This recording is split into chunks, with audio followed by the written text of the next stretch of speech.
Welcome to the Political Philosophy Podcast. I'm Toby Buckle. Today's guest is the author of Existential Comics, Cory Moeller. Many of you will be familiar with Existential Comics. Certainly anyone who's involved in philosophy Twitter will have seen them. They're a web series of comics that attempt to popularise philosophy through comedy. They tend to depict philosophers of different backgrounds arguing and interacting with each other, and they also provide textual descriptions of the jokes to help educate the readers. I really recommend these comics if you haven't already. They're genuinely one of the few, maybe one of the only good comedic takes on philosophy. Cory is also a pretty big online presence in terms of Twitter, so just one example of this. He drew attention to Elon Musk, calling him, quote, the villain from Atlas Shrugged, and ended up getting into a pretty angry exchange with him during the SpaceX launch of a Falcon 9 rocket. So I encourage you to check out the series and to follow Existential Comics on Twitter if you don't already. For this series, we start out by talking about the role of comedy in politics and philosophy, and we move on to talk about the so-called intellectual dark web, and Cory gives a really strong criticism of many of the thinkers there. That'll be coming out next week. If you enjoy this conversation and this podcast, please do like us, follow us, subscribe. You can follow us on Facebook and Twitter. You can also subscribe on iTunes, SoundCloud, RSS, YouTube, and we have a great conversation like this coming out every single week. We've been going for about 6 months, so we've got over 30 conversations now. You can get the links to follow us, as well as to share and check out all of those great past episodes at politicalphilosophypodcast.com, politicalphilosophypodcast.com. And yeah, without any further preamble, it is my absolute pleasure to bring you the first part of my conversation with Cory from Existential Comics.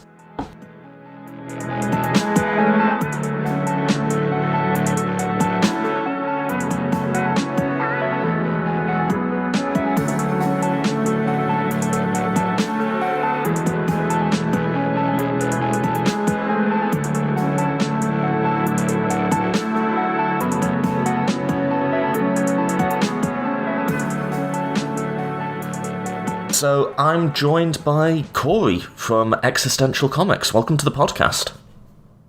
Good to be here. So I'm suspecting, I always ask people to introduce themselves at the beginning. If who follows you on Twitter, which is like everyone who I interact with on Twitter, is any method to go by, everyone will have already heard of Existential Comics. But why don't you just begin by telling us a little bit about that? Well, it's a philosophy comic, basically just making jokes about smart people doing stupid things, mostly. And then on Twitter, it's a mix of sort of philosophy jokes about existential despair, and communist propaganda. Which I think undersells what's one of the better Twitter feeds out there on philosophy Twitter. But you're like me, right? You're not a professional philosopher at all. You're just someone who found this interesting, got into it, and has gained a following by talking about it. Yeah, it's kind of weird. I never took any philosophy classes in college. I sort of read on my own, and then here I am, like one of the most popular people online in the domain. It's kind of bizarre. In terms of Twitter followers, arguably the most. I'm struggling to think of like an academic who would have anything in your stratosphere. But this isn't your full-time gig, right? Like you have a regular job and this is like your hobby. Yeah, that's right. I work in software. Ah, okay, that's cool. I know next to nothing about that, so I'll move on from that. I don't have any software questions. Yeah, it's very boring. But I mean, is this something like, because I've sort of thought, I'm not at the size where I could yet, but I've thought, would I want to make my living solely from doing the podcast? And I probably wouldn't. I kind of like having a day job and having that balance. What are your thoughts on that? Oh, you're probably getting to the size where you could kind of make a living doing merch and sales and stuff like that, right? Yeah, I sort of could, but I guess when you're working in software, the amount of money kind of has to be more. Like if I had like we're working at McDonald's or something, then I would have quit my job long ago. Right. It's harder to quit a kind of easy gig that makes a lot of money. And I can easily do this on the side. So I don't know if I would want to or not. I probably would. It would probably be cool to just do this, but it's not a big deal either. Yeah. And I hire an artist now, so I don't have to do a lot of work. Oh, what? So it's like your original designs, but then they do the... Yeah. So like a year ago, I hired someone to draw it because it was like too much work. So I kind of went the other direction. Instead of quitting my job, I kind of quit the comic almost. Like the most hours is the art. So I outsource that. That makes sense.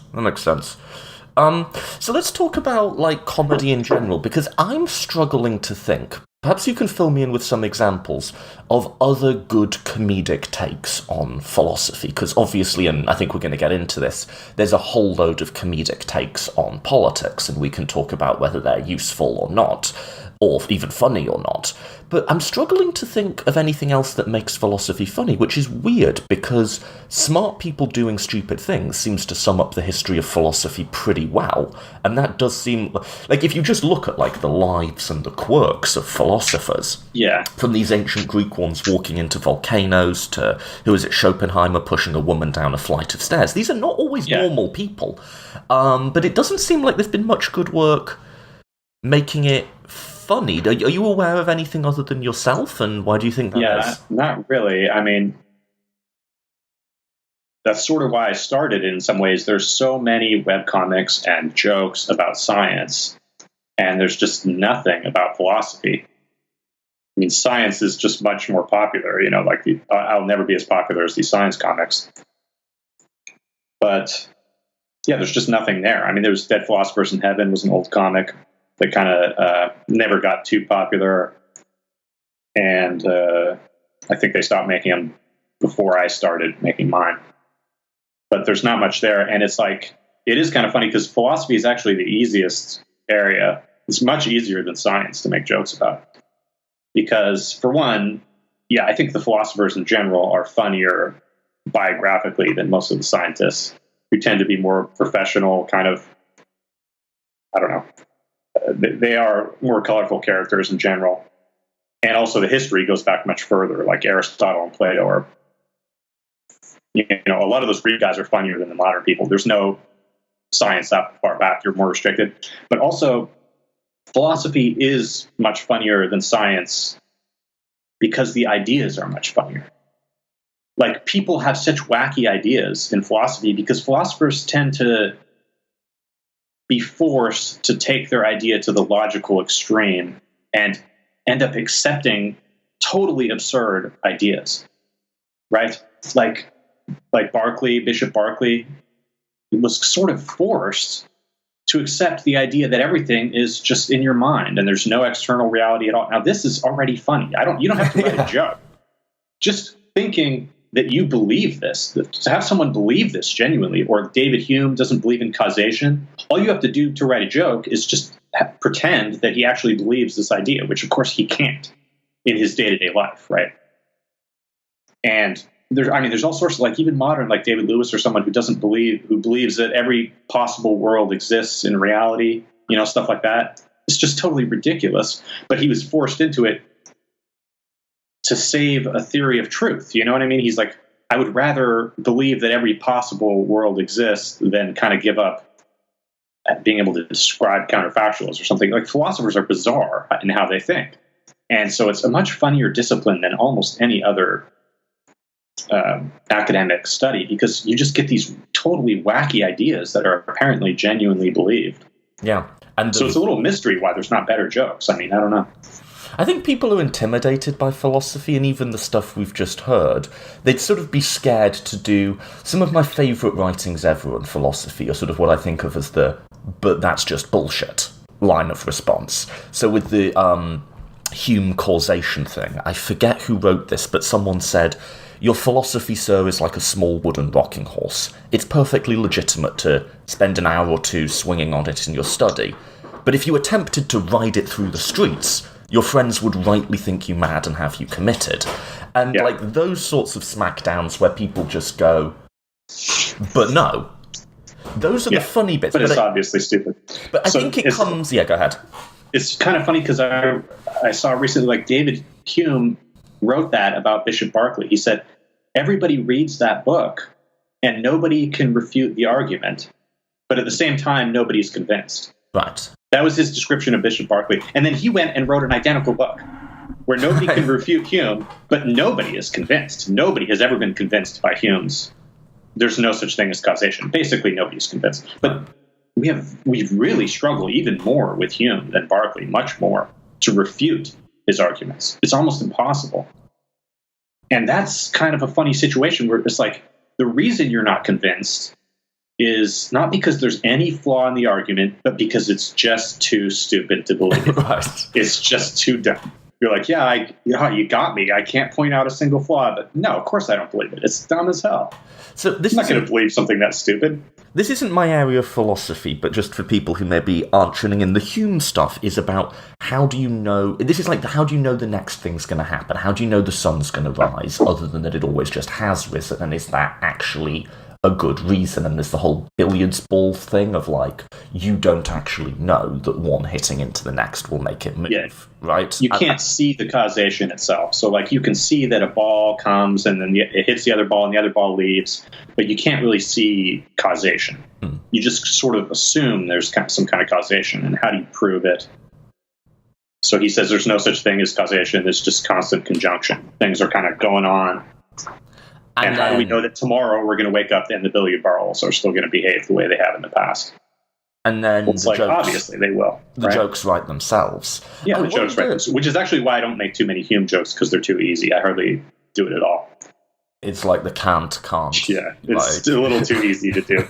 But yeah, I mean, I guess people are kind of intimidated by philosophy, because wherever they're coming from, be it social sciences or natural, it kind of feels a bit different. And it's like, I guess you've got to pluck up the courage to just call bullshit, right? Yeah, I think, like, philosophy more than anything else is kind of a funny situation in culture, because people often make fun of it and say it's pointless, right? But at the same time, it feels like the most serious discipline. Like, it's sort of the thing that controls the intellectual history of the world the most in some ways. Like, philosophy is the central thing binding everything together. Yeah. But at the same time, in today's culture, everyone's like, oh, philosophy is pointless. We should just do science. So it's a weird position where people take it very seriously and not very seriously at the same time. Before we do comedy in politics, do you think there's a constructive role, other than just sort of marvelling at the absurdity of some of these characters and the seeming absurdity of some of these ideas? Do you think there's a constructive role for comedy in philosophy? I mean, I would say, just based on our current conversation, there is. Like, sometimes there's a role to just be like, but obviously this idea just doesn't jive with what we know is true, even if we can't point to the thing, and sometimes a joke is the best way to get there. Do you think that is a constructive role, or are we, when we're making jokes in philosophy, are we just sort of basking in some of the silliness of it? Yeah, I'm not sure. I mean, sort of like maybe in the education of philosophy, there's a role certainly to make these jokes. Often people can understand things from jokes easier. As far as philosophy itself, it's hard to say, like, would you write jokes into the works, to really convince people? Maybe sometimes they do. Yeah, I think definitely there's a role in teaching philosophy. And even in my own comic, like, obviously I introduce a lot of people to philosophers that they've never heard of, through comic. You've introduced me to a whole lot. Like, I can't claim to be super familiar with a lot of, like, the existential stuff. I have, like the most cursory understanding, probably from reading your work. So I guess as a move in, it's interesting to note, with actual people in the history of political thought, you kind of have, like, two schools. Like, someone like Machiavelli, I find to be very witty and funny, and he's obviously making jokes in there. And then you've got someone like John Rawls, who complained that Rousseau was, quote, excessively eloquent. Like, it's the opposite. Like, you're trying to be as dry as possible. I don't know which is better, although you certainly prefer to read Machiavelli. Yeah, I guess it's hard to say. I mean, who wants to read John Rawls, right? I mean, fucking nobody. He was very influential, though. So, I mean, he was very influential. I've got a whole podcast with Dr. Rupert Reed, kind of trashing Rawls.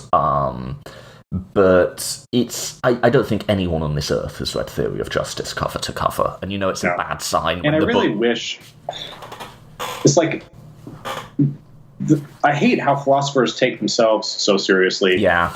Where what they do is they write these huge tomes for 10 other people to read, and what they don't do is write another 50-page thing for the popular audience. I think they should. It's like, for one, Rawls' ideas can be explained in 50 pages.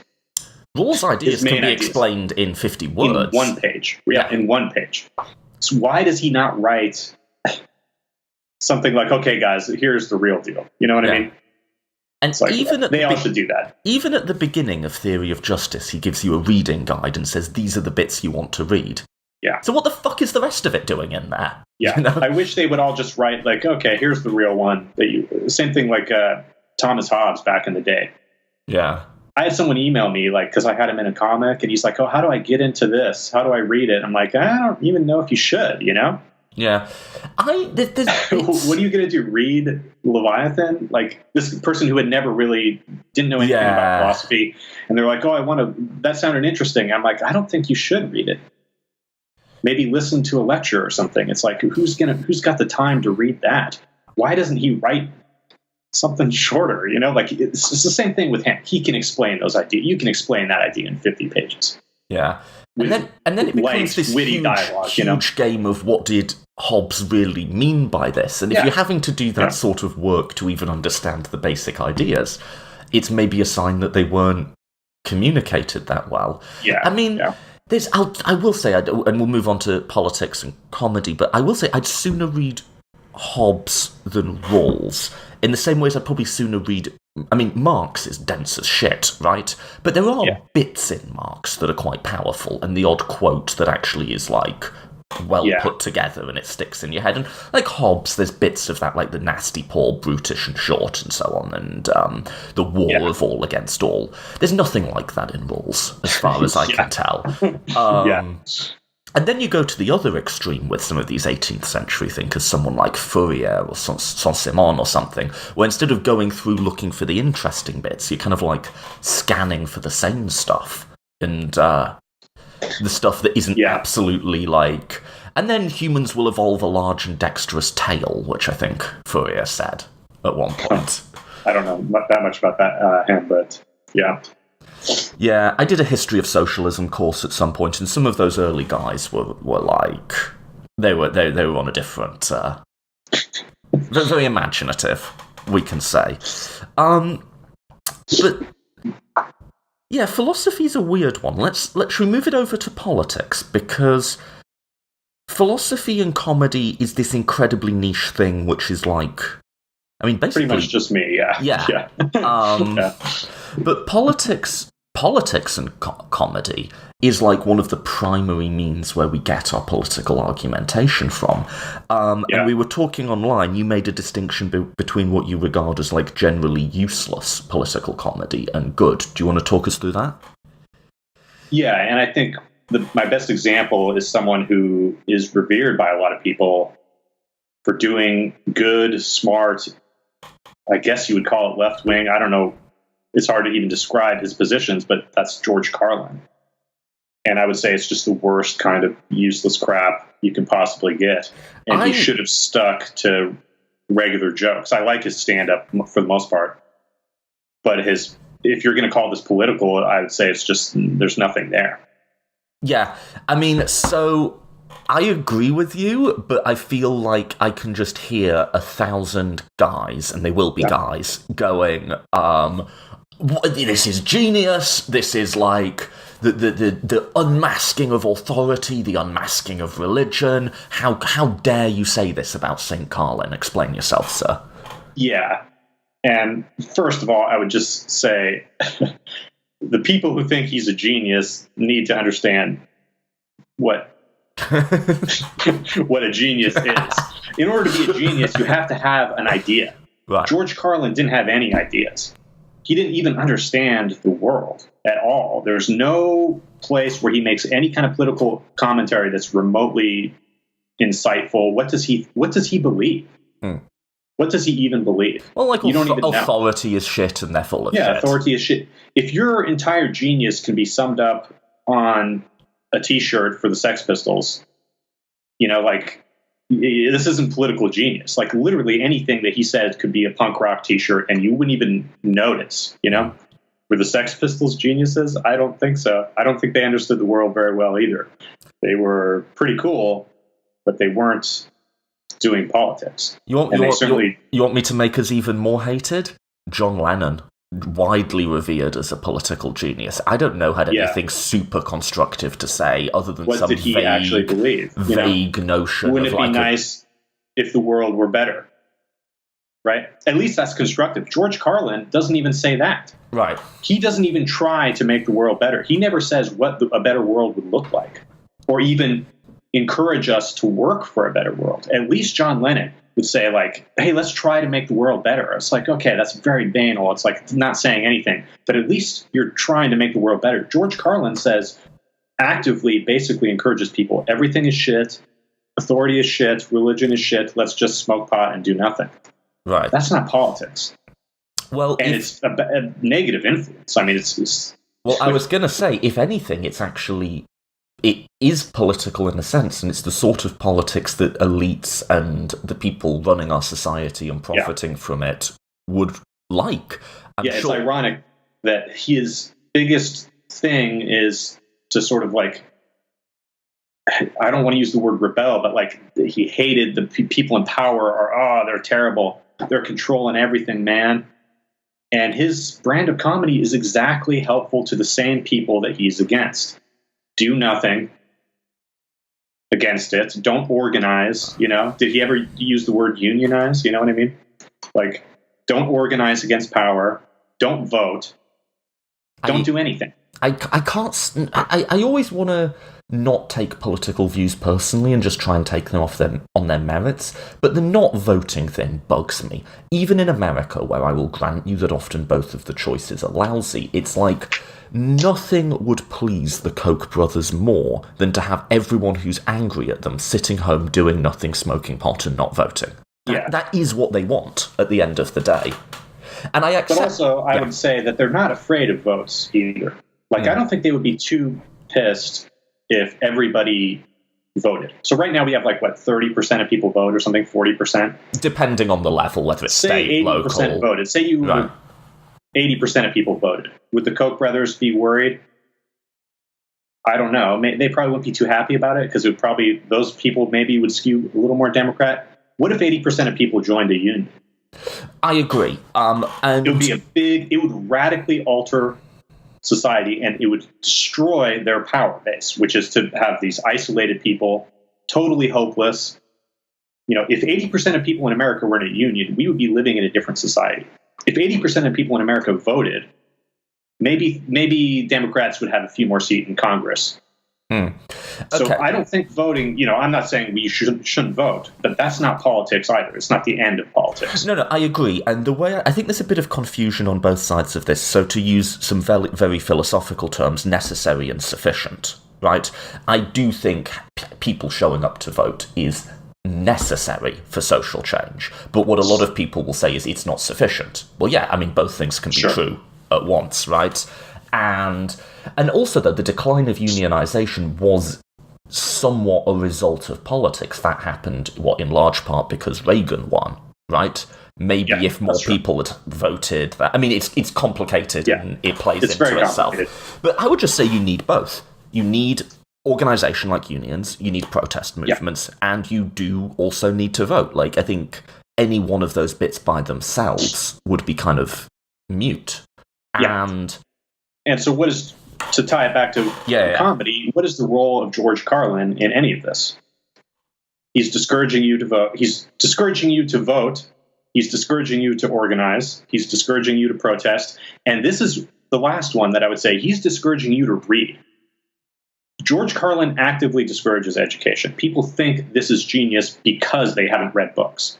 Right. If you've read a book on politics from a philosopher or even a political commentator, you can't possibly mistake what George Carlin is doing for some kind of genius insight.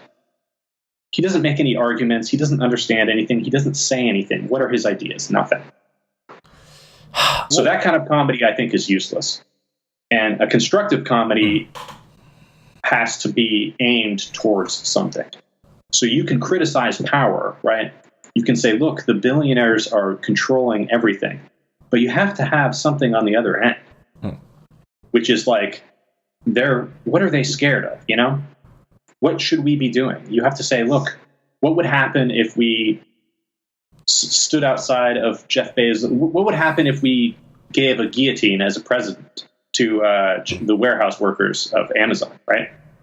That could be sort of a joke. Like, what would happen if we all shipped guillotines to them? Well, the idea here isn't just that Bezos is a baddie and we hate him. It's that these people could literally do something about it, right? They could do something. The warehouse workers could organize. They could take power against him. Do you have any positive exemplars? Because I can think of so many exemplars in the mould of George Carlin. So before we came on, I mentioned Russell Brand, who you pointed out correctly has at least showed up in support of unions and stuff. But it's the same just reflexive anti-authoritarianism. And as soon as you sit either of them down in an interview and push them, you see they understand, like, absolutely nothing about actual... Yeah, which is funny why people think... I mean, I don't think people say it about Russell Brand, but again, people think George Carlin was a smart comedian. People think Russell Brand's a genius. I try to see the other point of view. I can't. People do. I don't know. But it's like, these people don't read books. Yeah, I mean, if I were to be unpleasant, I would say that genius doesn't just mean a little bit smarter than you, because that's a low bar for some people. Yeah, as far as popular ones, I'm not really sure. There's a lot of people on the internet who are funny and who are political. What about... like on Twitter? What's your feelings? Mine are sort of nuanced on, like, the Jon Stewart and the sort of generation of comedians that he birthed. So, like, John Oliver, Samantha Bee, all of these sorts of people. Tell me what you think, because I could sort of argue it both ways on those guys. I'm not really sure. I mean, I sort of don't like any of them politically, I guess. They seem just like what are they supporting? You know, they seem to support this kind of nothing liberalism where we just shouldn't be as bad as the Republicans. But I think, again, they're pretty much servants to the elite. I mean, they want the structure to stay the same. But sort of thinking about what I was just saying about George Carlin, I mean, Jon Stewart knows what he's talking about, at least. Right. That's what I was going to say. The world, you know what I mean? He understands something. And he has a point of view, like it's this kind of liberalism. I don't know, like Hillary Clinton style liberalism, maybe he probably likes. Yeah. I don't really know. Maybe even like Bernie Sanders liberalism, but the guy isn't a communist. Maybe. Right. Yeah, obviously not. Yeah. But you can sort of imagine a conversation between George Carlin and John Oliver, and George Carlin just rambling, and John Oliver doing the sort of polite British thing of like, okay, but, you know, this. Yeah, that's kind of the funny thing. People who think, Carlin is a genius. If he sat down and did an hour interview with Jon Stewart about politics, they couldn't even make it an hour, I don't think. No. They would run out of things to say in 15 minutes because he's got nothing more than 15 minutes to say. Like, Jon Stewart could talk about anything for hours. Jon Stewart understands foreign policy and domestic policy pretty well, I think. It's like... So at least potentially there could be a comedians like Jon Stewart, that would have value. Do you not have any positive exemplars then of someone who is sufficiently radical for your taste? I just saw this movie by Boots Riley. What is that called? Thank You for Calling? Or no, I know what you mean. It's Sorry to Bother You. Sorry to Bother You. Yeah, there you go. Yeah, not the. That's something like that could be. Yeah, it's hard for those people to get funding though, because it's hard to get funding. Hollywood is controlled by massive mega conglomerates. And they're perfectly okay with people like Jon Stewart who will make fun of the rich. Rich people have never minded comedy that makes fun of the rich, you know. But someone like Boots Riley, who's actively, you know, trying to overthrow the rich, you know, and saying, hey, let's take power ourselves. And the movie was about unions and stuff. And, you know, that kind of thing is like, are they really going to give $50 million to make huge movies or give him a show on NBC? It's like, I don't think so. So your overall, if we could call you a comedian, your overall prognosis of the state of political comedy, which a lot of people think is going through like a renaissance, is fairly bleak. You think like the George Carlins of the world are just sort of useless and worse than useless, and the like John Olivers or whatever are at least know what they're talking about, but are insufficient in terms of a vision that they're putting forward. And like someone like Noam Chomsky might say, Jon Stewart is there. The role he plays is to set the edge of what's allowed. So he is supposed to represent the left, and the purpose of him, and he'll say stuff like this about the purpose of like the New York Times or whatever, is to set the boundary of what we're allowed to talk about. So you can go to Jon Stewart, he's the left, he lampoons the right, but no further, right? They set the boundary of what we're supposed to be able to think about. And even the supposed radicals in this country aren't, like, we're supposed to be terrified of these socialists, and I've got my criticisms of someone like Bernie Sanders or who's this young woman who's just won in New York. Cortez? Yeah, Cortez. Alexandria Cortez, yeah. But, like, what they're calling for is not socialism in, like, any hardcore. No, they're talking about having universal healthcare and cheaper college and stuff like that. And that's, like, right at the limits of our conversation, you know? Yeah, I'm pretty disappointed with Bernie Sanders. What are your feelings on him? He just doesn't seem to... I guess what his role should be is to really push to the left, and he seems to be just proposing things that are perfectly imaginable that Hillary Clinton would have proposed. Almost nothing that he proposed seemed to move the conversation. Like, I guess I would compare him very unfavorably to Jeremy Corbyn, who proposes things that are much, much different, where he'll propose things like, nationalize the railroads. Yeah. You'll never hear the word nationalize come out of Bernie Sanders' lips. Right. He'll never say the words. He'll never even propose it. And more like Jeremy Corbyn proposed that when businesses sell, that the workers should have right to first buy. So the workers will have to decline to buy the company before other capitalists can buy it. And that the government should loan them the money. Right? This was something that he floated. Like, can you imagine Bernie Sanders saying that? That's like, he's trying to say, look, in 3 or 4 generations, we'll have transformed the entire economy to worker co-ops. That's what he was proposing. Bernie Sanders would never dare propose something like that, or I don't even think of it. I don't think that would even come into his... It's not like he's afraid to say it. I don't think he would think of it. It's pretty disappointing. All they're really saying is... maybe that's all we can say. Maybe that's all we can do, is say, look, let's try to get lined up with these European countries and Canada and have universal health care, at least take care of people, have some kind of minimum wage that we can live on. Maybe that's all he can do, but I don't think so. I think he could propose a lot of other things, and they wouldn't happen, you know? But they should be the conversation. Like, why should these companies be owned by anyone? Why shouldn't the workers just own the companies? You know what I mean? Why can't we say, hey, when Bezos dies... Or at least have that as part of the economic system. There's private ownership and collective ownership, and we'll have a hybrid. Like, that would actually be my personal view, actually. Like, we can have an economy that has a mixture.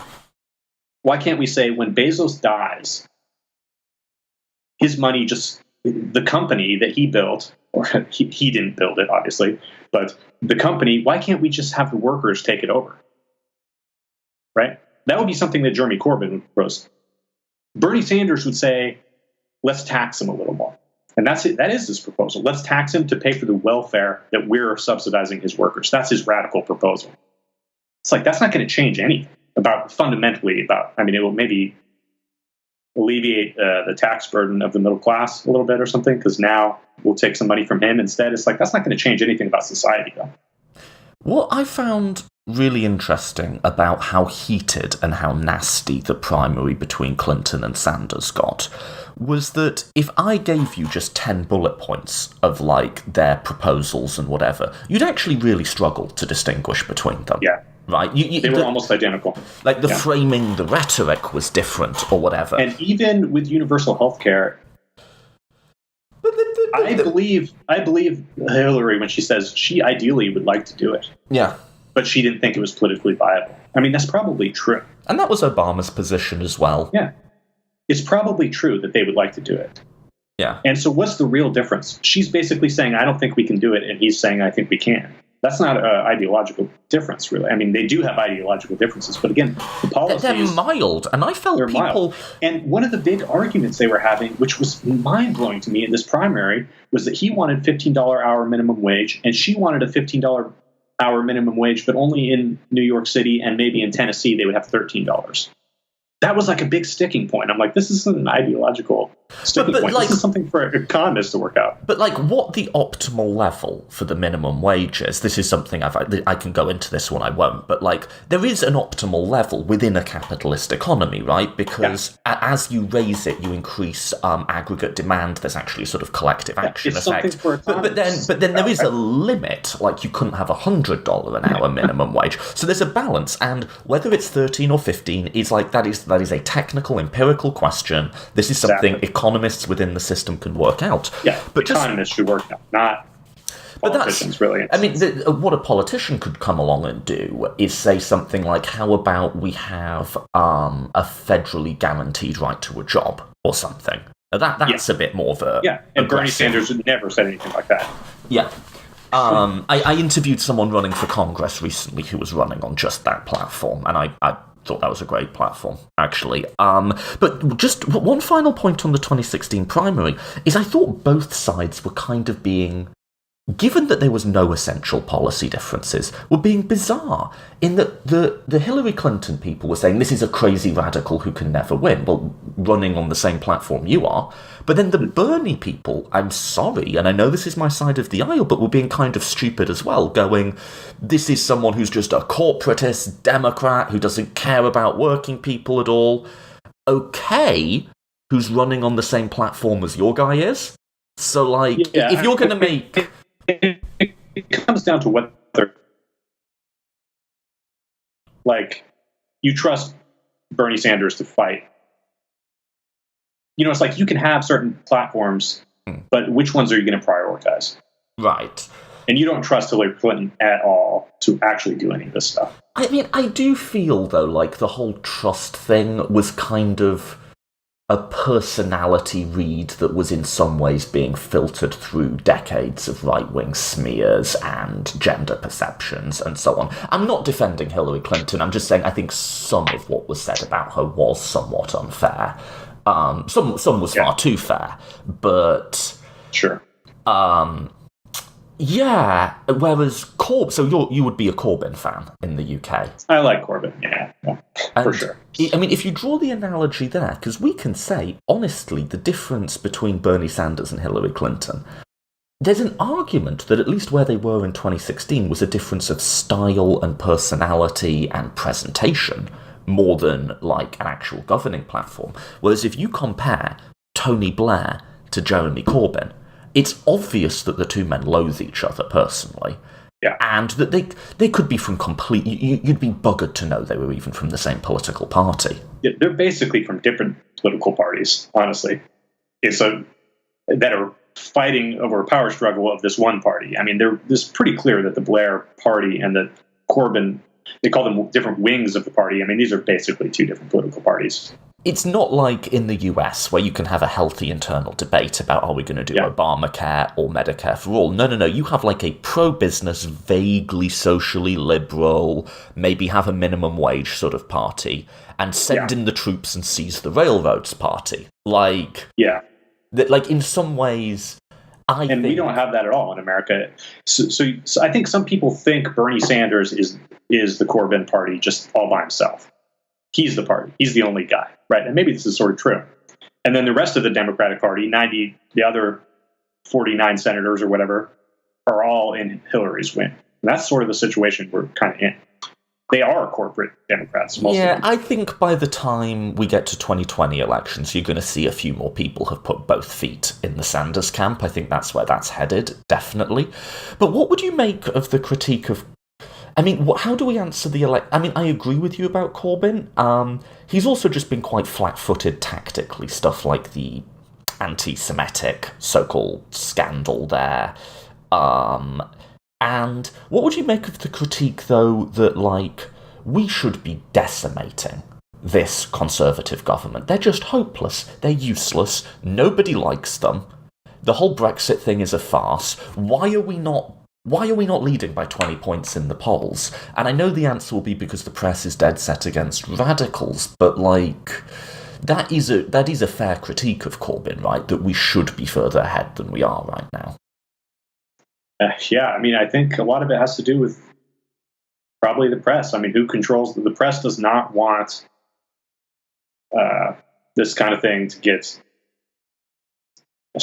out. They don't want Jeremy Corbyn in charge because, one thing I like Noam Chomsky says also, he says one thing that people don't ask about the press, it's kind of a weird phrase, the press. He says, what is the press? Like, what literally are they? And people are like, well, what do you mean? And he's like, what they are is a massive corporation. There's no such thing as the press in some sense. There's massive, I mean, we're talking about in America, it's like the biggest corporations around are the ones who own the press. That's what they are. They're literally corporations, and they're going to do what's best for their bottom line in the immediate sense. In other words, like they're going to promote stories that get views, so they like to just do any kind of strum up controversy just for controversy's sake. But they don't want to promote ideas that are going to be fundamentally hostile to their own existence, right? Why would they? Of course, they'd be stupid to. So they're not going to favorably cover people who are anti-corporation, who think massive corporations, should just go away. So how do we solve this situation? I don't know. Which is generally a problem of conceptualization, that corporations are a form of governance. They are a power structure. And you want to ask the same things of that power structure as you would ask of other power structures. And when people say shrink the government, it's not just like that reverts to the people. That is a transference of power, and economic power and political power, to corporate power. And it's meaningful to ask, is that a better system of governance? Can we think of other ways of doing it? And that thought never gets aired, ever. Shrinking the government also, what you're talking about is reducing democracy. Because at least we have some democratic oversight. You can say, look, the whole government is run by these corporations anyway, right? They're all in their pockets. You can cynically say that. But at least we can theoretically vote these people out. That's democracy. When you're talking about shrinking the government and giving more power to corporations, you're talking about reducing democracy. That should be the way it's phrased. You say, we don't want democracy in our press. Not freedom. We want a more free press. Ironically means we want a less democratic press. Right. We want no democratic oversight over who controls what's aired on TV. That should be the way it's phrased. We want no democracy mixing with our press. Nobody phrases it like that. You'll never hear that said. It's like, that's what's happening, though. We want only ownership, property relations to control, right? The press. It's never phrased like that, though. It's the free press. The free press means the guy with the dollar bills controls what's said. That's not, it actually means corporations are basically structurally like a dictatorship. The guy at the top commands everything. Right. Everybody has to obey them. And is increasingly often there because his father was there or some shit like that. And they're kicked out of, exactly. It's almost like a monarchy. Right? So the guy who owns Fox News, or the group of people, the major shareholders and stuff, they control everything. It's a dictatorship. So when you're talking about the free press, as far as if corporations are the ones controlling everything, you're really talking about a dictatorship press. A few small people govern everything. That's not really what we call freedom. It's kind of ironic. Like everywhere we go, Like if we're talking about foreign policy, like we're going to spread freedom overseas, that almost always means democracy. If a country is going to be more free, it means more democratic, right? Freedom is synonymous with democracy in American thought, like the way it's presented. In foreign policy, except in domestic. Foreign policy. Yeah. Suddenly, when you get to work, it's the absolute opposite. The more democratic it is, the less free it is. And how this dichotomy works is simple. They never say it. They never phrase it like that. Democratic workplaces are considered not the free market. Democratic news would be not the free press. It would be the opposite of the free press. And I'm not talking about government oversight. You can have other, like this. It doesn't have to be the central government controlling because nobody really wants that either. But you can have some kind of public, like PBS or something, public news. It's publicly funded and not controlled by Washington, but democratic in some way. At least have some democratic structures over what stories get covered, what shows get produced, what movies get made. Why can't we have some say in this? And it's really hard. I have friends who are trying to launch their own media platforms and crowdsource it and so on. It's just tough. Like fundraising, yes. That sort of thing is just tough. It's impossible. It seems. Yeah, I don't know how to do it. I think there's people who are doing better and worse jobs of it, but it is just tough. I guess my own point of view on this is I don't have both feet in the radical camp. I do think there's a role for sort of quote-unquote free market or something, but I would like to have more of a choice. Right now the choice is work for one corporation or another. I don't mind if people want to form corporations and have that power structure and work with it that way. But if people want to work in a worker-owned collective, the options are vanishingly few and kind of mostly within, uber liberal, big city, expensive type of maybe there's a coffee shop here or there, you know what I mean? But if you're in the middle of the country and you want to work in a worker-owned agriculture or manufacturing or something, I don't really know that there's anything for you, right? Yeah, not that I would think.